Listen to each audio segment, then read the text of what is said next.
Hello, everybody. This is John Farian here with Live Large Universe. So we're here tonight on September 17th, 2023, and I'm coming to you live from Washington, Sammamish, Washington, over here on the far west coast. And tonight I'm going to have Landon David from Colorado with me tonight.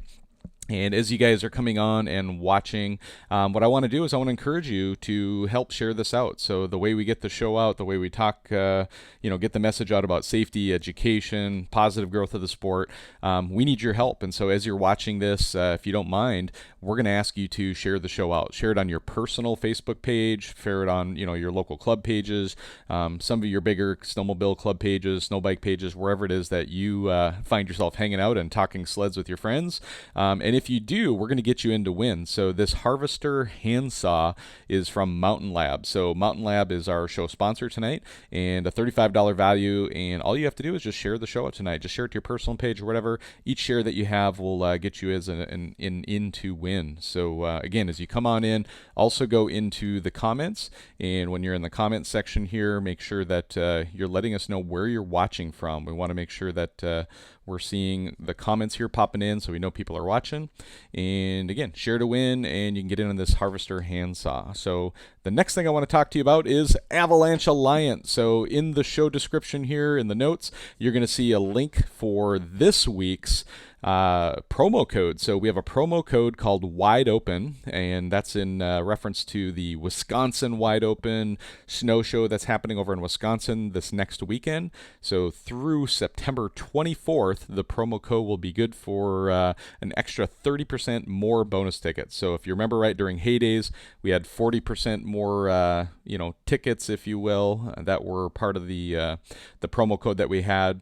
Appreciate you guys getting on here watching. So Brett Wolf, see you in here from Alma, Colorado. Got to meet you at Heyday, so awesome to see you there. I see the comments are popping up in the show tonight, just as expected. So appreciate you guys there. But Avalanche Alliance sweepstakes, yeah, everybody, we have money that we raise every year. Last year, remember, we gave away an F350 pickup. Somebody in Alpine, Wyoming won that truck, so congratulations last year to them. This year, this is our grand prize, and you can get 30% more entries by clicking the link in the show notes here tonight, and you have a chance to win this grand prize, which is a brand new Polaris 850 boost with all kinds of goodies on here from all kinds of sponsors and partners as well. So check that out. The next prize that you can win in the Avalanche Alliance sweepstakes is the Marlon sled deck. So Marlon here has a beautiful sled deck that I've been rocking for the last several years. It's an amazing deck, so get in to win on that. The next item you can get in is a kid sled. So this is the first time Avalanche Alliance has ever launched a prize with the kid sled. So we have a Arctic Cat ZR200 available for you to win is our next prize. And then we have Climb. So Climb is obviously a big promoter sponsor and kind of the originator of Avalanche Alliance. So our friends over there, John Summers, Dustin, those guys in the marketing team are very involved, and they've donated the prizes for, I believe it's our third place prize. And then the final prize we have here is the Ortavox Avalanche kit. So we have an Ortavox Avalanche airbag kit. We have the shovel, beacon, probe, whole setup here. So a big package from Ortavox.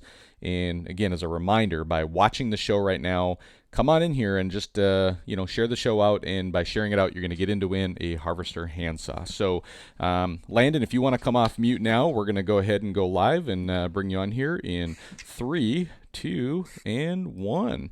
Oop, one more time. Sorry, I got one more picture. There we go. All right, Landon, how you doing, buddy? Hey, buddy, how's it going? Good. So this has been a long time coming. I mean, you and I have been Facebook friends for, 3-4 years. We were talking here just before the show. And from my point of view, you've been a huge supporter, a huge advocate of the show. You've been on here watching and kind of cheering on previous guests over and over and over again. And Yes, I'm sir. grateful that we finally had a chance to connect. So welcome to the show, buddy. Hey, I appreciate it. Like you say, it's been a long time coming. I Yep. appreciate everything you do, sharing all the Avalanche stuff, and just trying to get everybody safer out there. Yeah, my pleasure, my pleasure. So, by the way, you didn't make it to Heydays this year, did you? I didn't. We've had a busy year ever since June, so I'm just kind of getting back on my feet again, and life's blue. Yeah, no worries. So a lot of people went to Heydays, and a lot of people walked away with a lot of goodies. And every year I go, and all I get to do is talk, talk, talk, talk. Like I'm talking to people selling sweepstakes tickets. I go talk to partners and sponsors. And I ran into my buddy Joey Strube, and I told him, Joey, your ridiculous hat that says Torque Link is amazing. I need to have one. And so he threw me a hat. And this was the only thing, I think this and a Marlon hat were the two hats that I brought home from Heydays. And I thought, I have to wear it on the show tonight because I don't know. Joey pulled it off. I don't know if I can You pull it look off or good. not. Do I look good? You look good, bud. You Oh, look good. that's a good friend. Even when I don't look good, you tell me I look good, and I appreciate that very much. No problem. Awesome, awesome.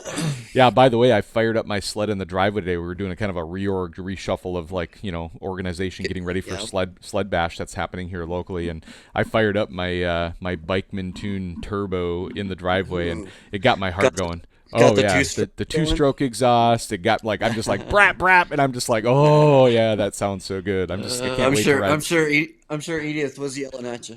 No, she was over there. We were revving her sled up too, so we're gonna bring her Oh, sled up to the sled bash up here too next weekend. So good, cool. good.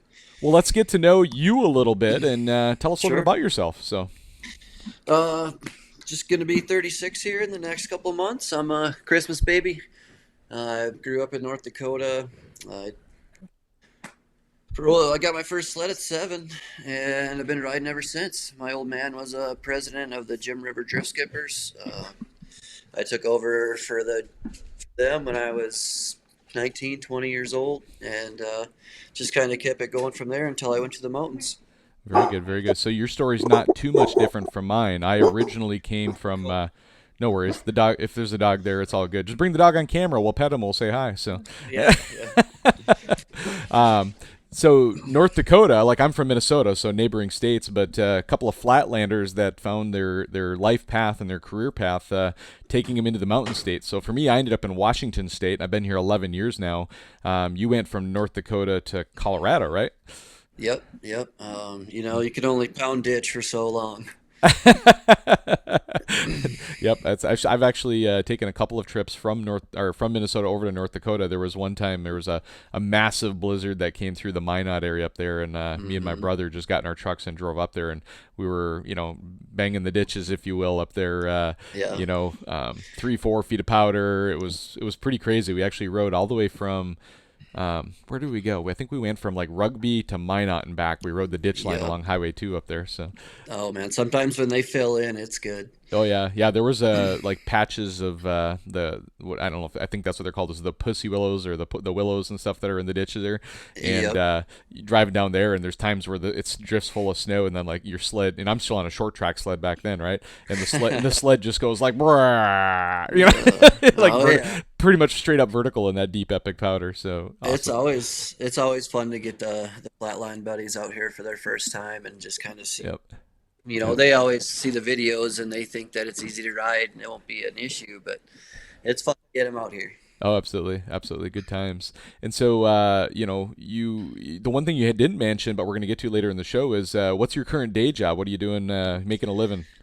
Usually I'm leading a couple crews, framing houses and stuff up here in the mountains. A lot of folks with some pretty good taste, I should say. So these houses take 2 years to get a house done from Yeah. start to finish, Yep. and That's just getting it done up here before the snow flies. awesome, awesome. And so, do you get, because of the type of work you do? I'm assuming you probably get to take a good chunk of the winter off and ride then, or no? Yeah, it's pretty good. It helps to have an understanding boss for sure. Well, at Tr- least I trying to, remember. I remember like North Dakota and Minnesota, like the construction guys were the guys that like, yeah, you get laid off for several months at least in the middle of the winter because the ground's frozen. You can't set any new footings, and you can't really be working at 20 below weather out there. I don't know. Here in yeah, Washington, it's a little different because low elevation where I'm at, it just is wet as all, so they work in the rain. yeah. It's crispy, clean, dry air here. We got that Colorado champagne, so you don't got to deal with too much of what you deal with, thank Yeah. God. But we do work all winter long. You get those 30, 40-degree days in the winter up here in the elevation because I live at 9. Yep. You can definitely get some stuff done. Yep. Nice, nice. Cool. Well, let's go back and a little bit of how you got into sledding originally. And as we were chatting kind of in our pre-show kind of discussions, it sounds like your father was a big inspiration for you as far as getting into snowmobiling and as a kid, and he was pretty involved in it too. So take us back a ways into your childhood and talk to us about how you got into riding and kind of how that's influenced you over the years. Sure. So my aunt on my mom's side, her husband was president of the Cheyenne River Drift Skippers.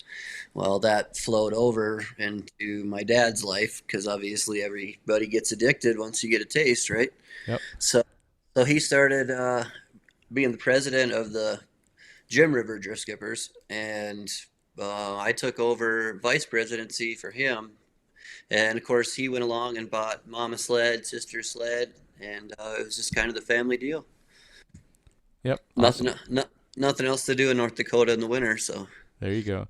And so your dad was involved and president of the local snowmobile club as a kid then. Do you have like a lot of memories of attending club meetings? Did you go as a kid? And like how did that kind of spark your interest in clubs? Because I know that was one of the things you told me you wanted to talk a little bit about tonight. the cool thing to me was just going out and driving trail signs. We put up 1,500 trail signs a Wow. year. And when you're a kid, you're just taking the 22s with and the old man and the truck and the trailer and sledgehammers, and you're just out in the country doing what you love.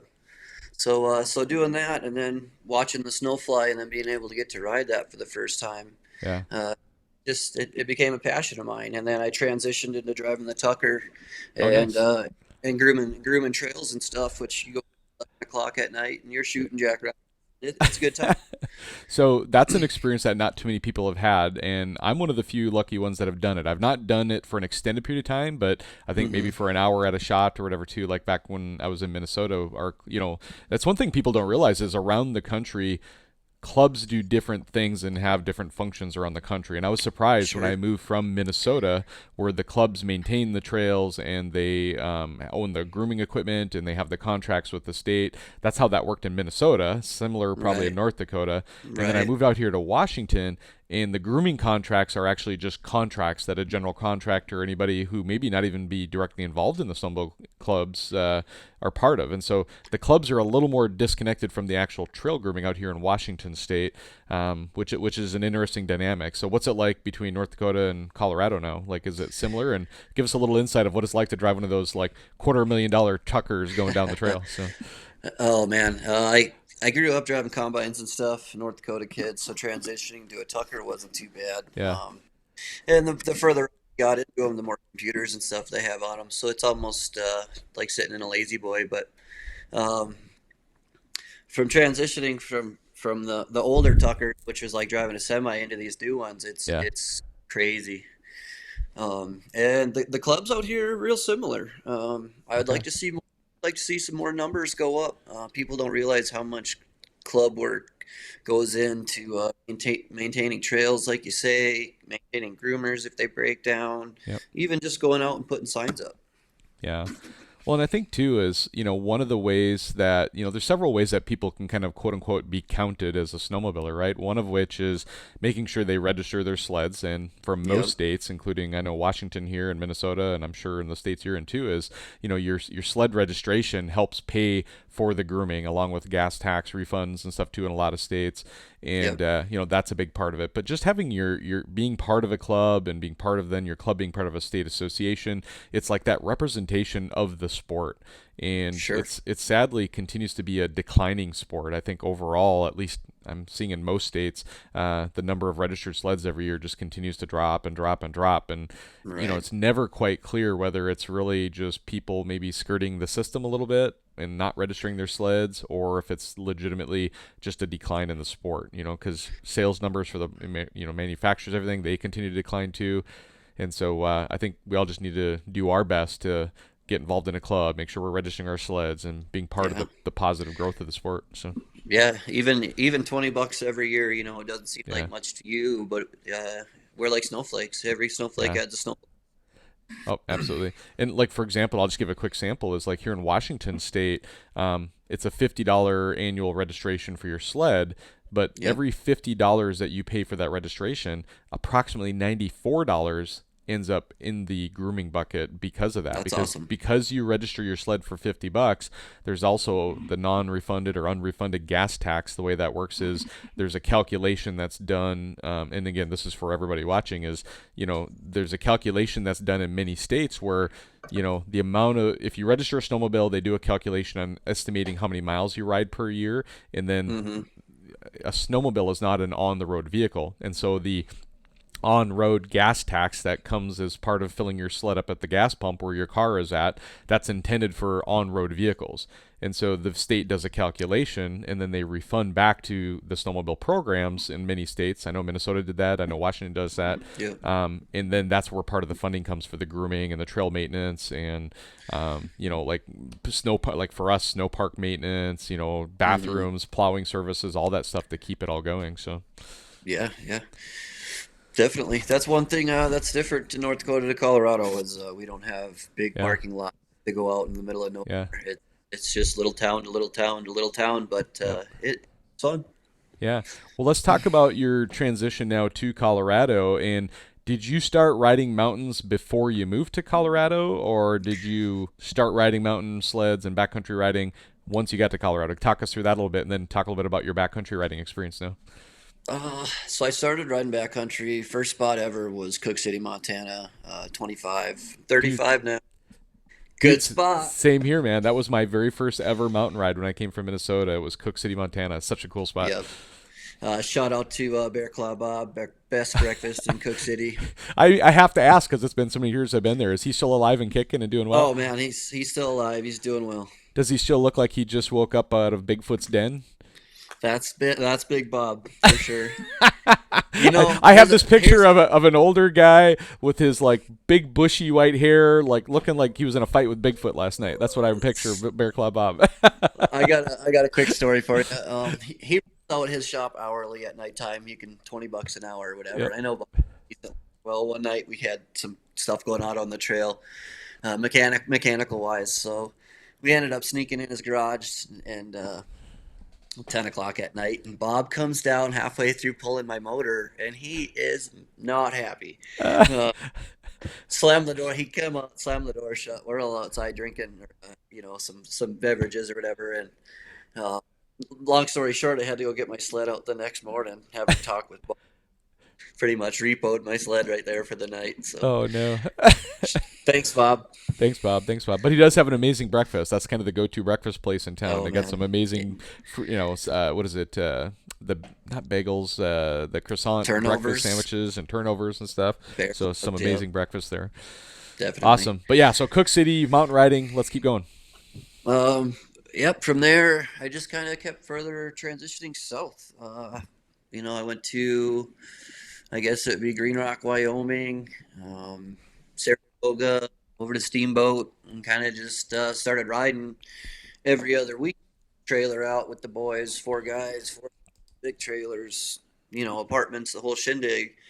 Well, I just got sick of that and ended up having some friends out here, which takes good friends to get good places. So, Yep. um, been out here for 5 years now. That's been 5 years of my mountain riding, and just with all the different terrain, snow types, territories, it's been great for my riding career. It's been a little bit of everything. That's awesome. Yeah, I mean, it's kind of, a lot of folks from the Midwest, if you will, like myself and yourself, it's kind of that dream to be able to get a job in the mountains somewhere, whether it be, for you, the Rocky Mountains, for me, the Cascade Mountains out here, and to be able to start riding virtually every weekend or during your, like for you, all season long because you're off for the winter, Yep. and to be able to just live here and do it. And it changes your perspective and your dynamic because I know for me as a Midwest rider, and I think most people, they come out for a week at a time. And some of the things that they just don't pursue the way they need to is avalanche education and wilderness first aid training and all these other things, CPR, and all these things that really are almost borderline what I would say required to be a amazing, excellent, productive backcountry rider, right? Because if you're out there enough like you and I are, you're going to run into issues. Like I've been on the trail where literally guys have dislocated their shoulder. I've been in an area where avalanches have happened. Thank goodness I've still yet never had to dig anybody out of an avalanche yet. I pray to Yeah. God I don't ever have to. Right. But like seeing that stuff firsthand, it's inevitable that it's going to happen at some point, whether you're a Midwest rider coming out or not. And I think one of the biggest challenges Midwest riders have is they have such limited time off and they have a week of vacation. They don't want to go get the training. And so Yep. for you being somebody who's in Colorado, backcountry riding all the time, I know you take that stuff pretty seriously and wanted to talk about it tonight a little bit. So talk to us a little bit about some of the training you've gone through. Let's start with Avalanche, then move into the wilderness first aid and different things that you've done. Sure. So when I moved out to Colorado 5 years ago, it was an epic winter. I think we had 460 inches, and Nice. it was just enough to scare me. There's a lot of avies. I think we counted like this. The Colorado State counted like 3,400 that year. It was Yep. insane, but it was just enough to scare me into going to getting classes and learning just the 101. So I took a Avi 1 through Mike Duffy, which is an Air 1, and as I progressed in my riding career and got steeper on the mountain, I wanted to learn more. I wanted to learn the snow science behind it, Yeah. not where to ride. I wanted to know what to look for, Yeah. terrain out of it, routes, and everything that comes along with Avi 2. So I went and got my Avi 2 through Brian Lunsett up here in Very Steamboat. cool. Great guy, Yeah. Brian, great guy. Yep. Absolutely. And then from there, I'm a big dirt biker too. We Okay. ride a lot of dirt, ride a lot of single track. I actually broke my tib 4/18/2020. Wow. So then after that, I wanted to pursue my medical stuff. So I went and got my wilderness first responder. It's just good to have. It's one of those things Yeah. that's better to have it than Yeah. not need it. Yeah. Well, and I think it's now might have been 2019, 2020, somewhere in that neighborhood. I had actually gone and taken a wilderness first aid class with Brett Rasmussen and their crew Sure. over near West Yellowstone area, in that Island Park, Mm-hmm. West Yellowstone area. And Yep. it was an amazing experience as well too. And I think, just for the folks watching, I'd love to kind of go back and talk a little bit about, you know, and you touched on it briefly, but I'd love to go a little bit deeper is, from your perspective, anything that I feel like I'll add afterwards, right? But I want you to kind of cover it first is, if somebody's asking you like, hey, what avalanche training should I get? Level 1, should I get companion rescue? And then level 2, some of those you have to have before you can take the level 2, right? So that's part of Yep. it. But also, like, should I take a companion rescue first versus an avalanche level 1 first? I'd love to hear your perspective on that too, and then I'll kind of help fill in the cracks as needed. So, It really depends on who's riding and what they're trying to do. yeah, It doesn't sound good, but I could throw my Avi stuff away tomorrow and ride stuff that's under 20% all year long and have yeah, a ball. yeah, But first you would want your Avi rescue. That's a necessity to go ahead and transition into your Avi 2 anyways. yeah, And most of the time your instructor is going to have a 3-day class, 2-day class where it's Avi 1 for 2 days, and then the previous day before those are a 8-hour rescue. And it's good to know both. yep. Just another arrow for the quiver. Yep, no, absolutely. I'm going to take a quick pause here because we got new people continuing to come in and watch here. And I'm just going to Sure. remind them that, hey, everybody, as you're watching, go ahead and just drop in the comments where you're watching from. We love seeing which states you're coming from and where you ride, that kind of thing. And then just a quick reminder, if you take the time to share this out, we're actually going to enter you into a contest for this Harvester handsaw from Mountain Lab.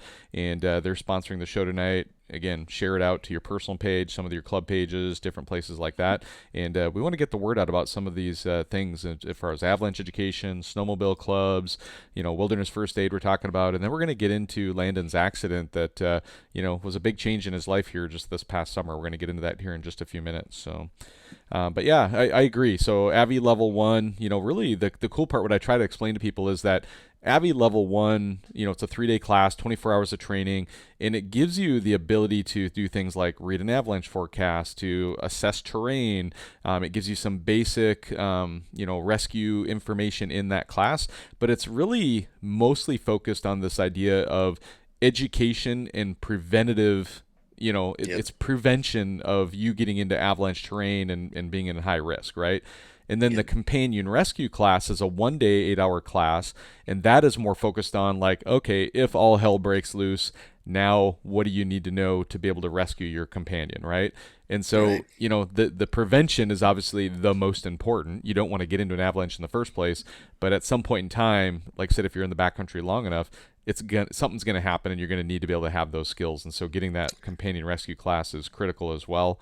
And then level two again just takes it to that next level where, if it's almost a little bit of a repeat. Some of it is from level one because it's kind of a refresher there, but then Yep. it gives you this idea of snow science, being able to dig in. And the way it was described to me is it almost gives you the skills to be able to create an avalanche forecast for yourself, meaning that Definitely. if you go somewhere in the country that doesn't have an avalanche forecast at the local riding area there, and there's places that are like that around the country, you now, as a level two trained person through avalanche training, have the ability to now, if level one, you were able to assess the terrain, look at it, read a forecast if it was there, companion rescue if all heck breaks loose. And then in level two, now, like, you can go out and assess and or reassess what you're seeing in the backcountry, right? Like, you might Yeah. have read the avalanche forecast in the morning, but now you have enough information and training to be able to look at it and say, what I read this morning isn't what I'm seeing today. I'm actually going to provide what's the word I'm looking for? Like, I want to provide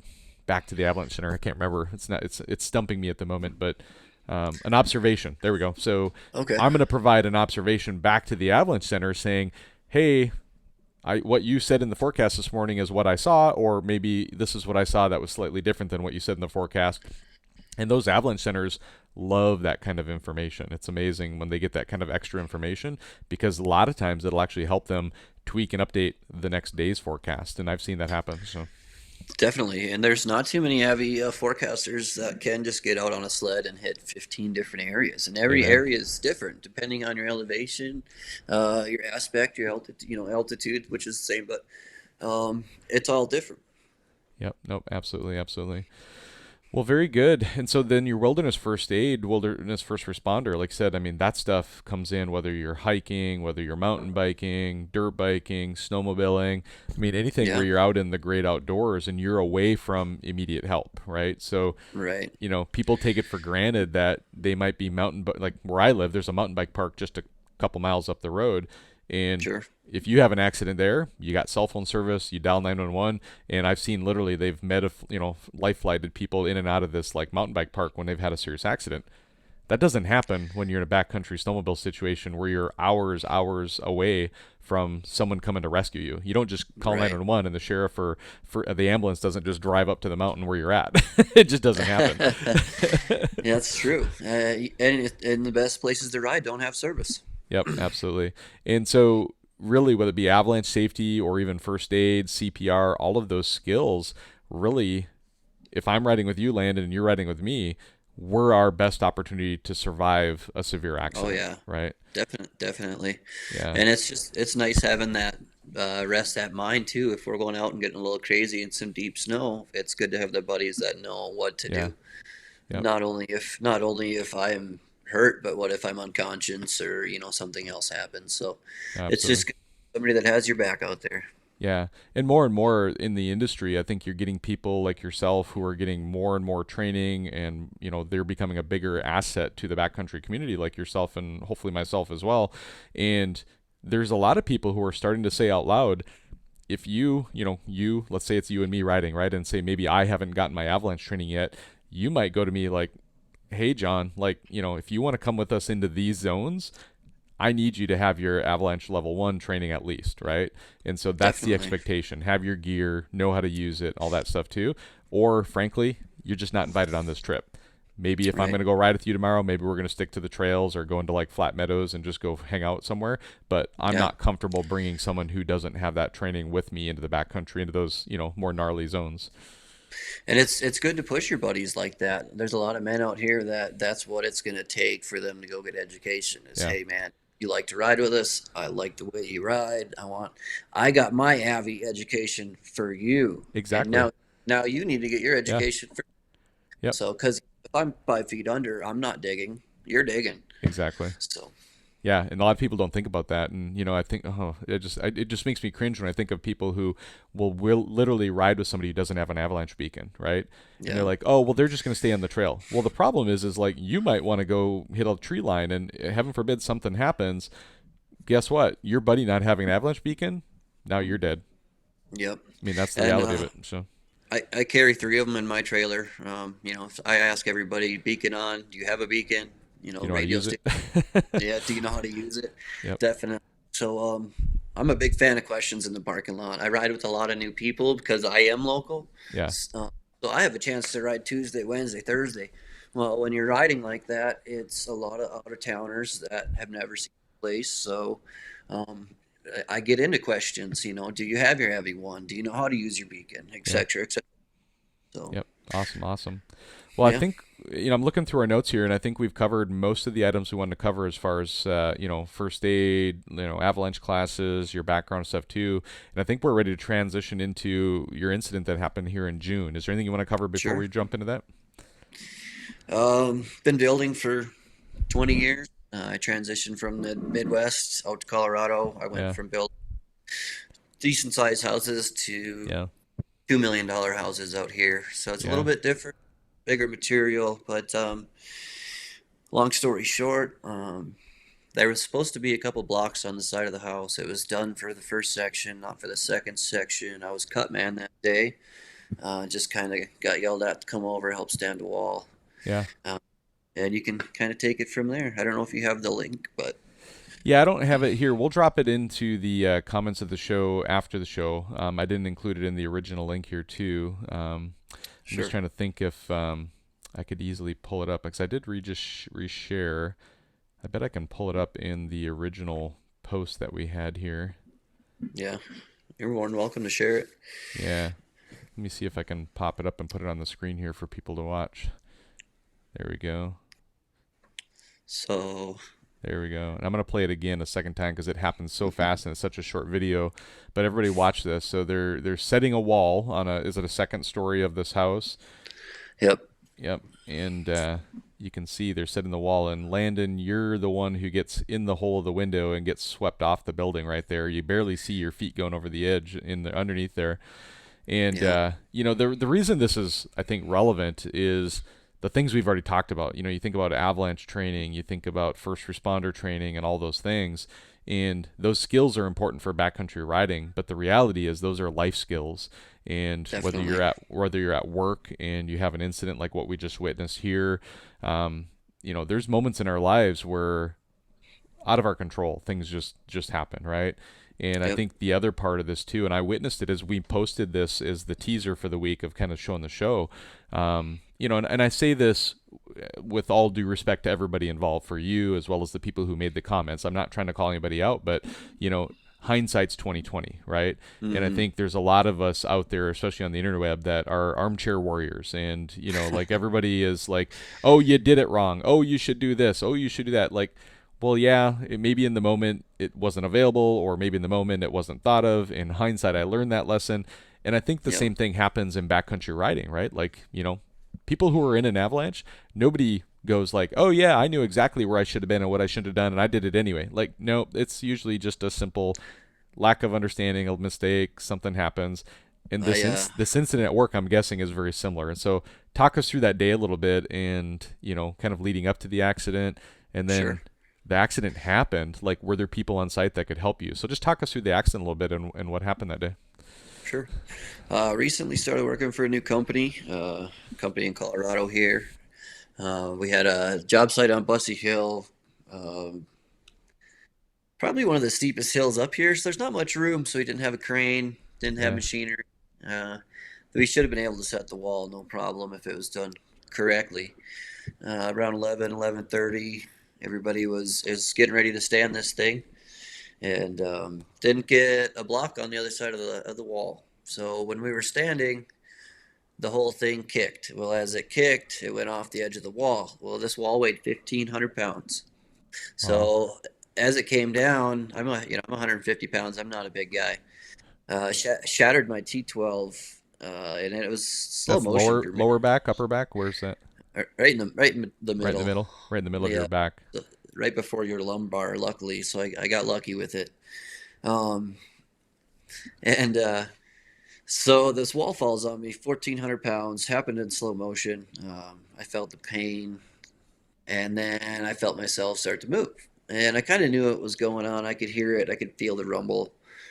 Swept me off this edge was 14 feet, dropped me on the concrete, and Wow. somehow avoided getting landed on by that wall again. There was 6 or 8 of us standing in the wall. 2 other guys got stitches. Um, and then luckily my boss is also a certified first responder. So he came down, checked on me. Um, I like to think myself a fairly tough guy. I Yeah. tried standing up and walking it off. I got to my knees and I couldn't stand. So we knew something Wow. was wrong. Yep. So I laid back down. Life flight was on the way. They got above Berthold Pass, which is 12.3. And as soon as they got over the pass, it was just too windy. So they ended up calling the ambulance, brought it up this big steep hill. First guy on scene was one of my sheriff buddies up here, so that was good to see him. Um, and from there, they took me to the ambulance, up 45 to 60 feet, pretty slick rock, gravel. And then we went down to Granby Hospital, and then from there, it was 2.5 hour ride down to Lakewood. So Wow. yeah, Well, I mean, pause for a second here, right? Like, this is a construction accident, but it doesn't sound dramatically different than a backcountry accident because you're in a pretty remote area. You know, they were hmm trying to bring in a helicopter and life flight you out. You know, you think about it, if you're on the mountain and you hit, an SOS button on your inReach or your spot or whatever it is, that's the yep, first thing they're going to try to do if you're in a remote area is life flight you in. And yep, sometimes the weather conditions don't allow it, right? And so in your situation, same thing, it was too windy. In some hmm cases, there's too much snow in the mountains. And so, I think that's where I feel like this story is so relevant. I mean, you're obviously a backcountry snowmobiler. You went through this, the training that you received, your buddies received, all came into play. But there's yep. also this scenario where, like, man, this doesn't sound that much dramatically different from a severe accident in the backcountry as far as the way the rescue happened and the way they were trying to take care of you, how far you had to travel to the hospital and all Right, that, right?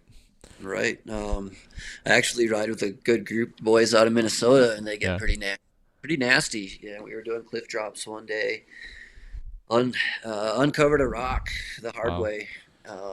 Guy dropped, came down, combustion. Not combustion, but he Compression shattered it. compression fracture. I Compression fracture. By the way, I have one of those. I didn't even mention it to you yet, but back in Minnesota in 2004, I can share a little bit here in a little bit, but I have a compression fracture in my back from a similar type accident. So Yeah, definitely not a far off thing. That, and the one of the other most common injuries is the femur fracture, just yeah, from the handle. Got to yeah, be ready for that stuff. yeah. And so in this accident, you obviously hurt your back. Did you also break your leg then too? You sounds like, No, so this or no? was nope. So I broke my tibia out in Moab riding dirt bike in Okay, 21, and then this one was 4 ribs that were splay fractured. So your ribs are like this. They went out, yeah.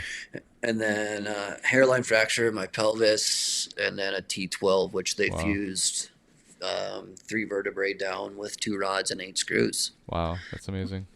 $1 million man. Yeah. And so do you know or do you have an understanding of whether most of your injuries came from the initial wall hitting you and kind of almost trying to guillotine you in half as you're going off the wall, or is it more from the impact of when you hit the ground, do you think? I think the back was definitely when that wall landed, and luckily one of the bigger guys at work had his shoulders in between it. If he didn't, I might be dead. Yeah. And then the drag and the initial slam against the concrete is what did the pelvis. And I'm not sure if I actually went in between the floor of this building and the gap of the window. It was like that. And I'm not a big guy, but that might have been what brought my ribs out. Wow.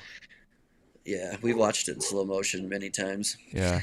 I mean, to me, it looks like a giant guillotine. I mean, I think about like the edge of that house and you sliding into that opening of that window and getting basically that giant guillotine coming through. And I mean, that thing literally could have almost cut you in half. I mean, it's so Yeah, gruesome to think of like how bad it could have been. It was already bad enough, but it could have been so much worse. And we're so Yeah. blessed to have you still here with us today, man. I'm so glad you're still here with us. So Appreciate you.